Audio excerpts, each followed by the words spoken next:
রক্তাক্ত জুলাইয়ে কোটা সংস্কার আন্দোলনে কোনো ছাত্র জনতার এক ফোঁটা রক্তকে তুচ্ছ করে দেখার অবকাশ নেই।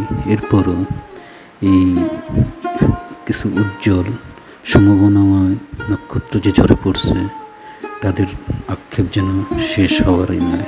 যখনই মনে হয় ব্যক্তিগতভাবে আমি খুব বিমর্ষ হয়ে যাই, মনে হয় ওরা যেন আমার কত আপন। যাই হোক, ওদের কত নির্মম বর্বরচিতভাবে ওদের পুলিশ গুলি তো করছে। যদি আমি বলি, গোলাম নাফিজের কথা, ক্লিনিকের দ্বারে দ্বারে ঘুরছে একটু চিকিৎসার জন্য, সেটাও দেওয়া হয় নাই, দুঃখে দুঃখে তার শহীদ হতে হলো।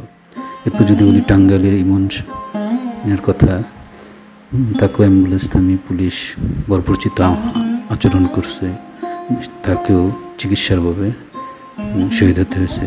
এরপর এপিসির উপরে আধামরা লাশটাকে নিয়ে বর্বরচিত নৃশংস আচরণ যে করলো ব্যাংক কলোনি ইয়ামিনের সাথে, সেটাও আসলে মেনে নেবার নয়।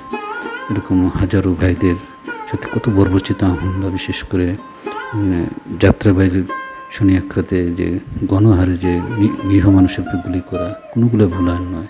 এর মধ্যে আমার আনন্দ আসে না, বিজয় উল্লাস আসে না। কিন্তু এরপরও একটা মহল আছে তাদের জাতীয় সংসদের আসন ভাগাভাগির চিন্তায়, ওদের রক্ত দাগ শুকায়নি, ওদের গন্ধ এখনও ফুরে যায়নি, তারপরেও তারা আছে সেই ব্যস্ততায়। এগুলো আসলে আমাদের বিবেকের কাছে প্রশ্ন করা উচিত, আমরা কী করছি, কী করা উচিত।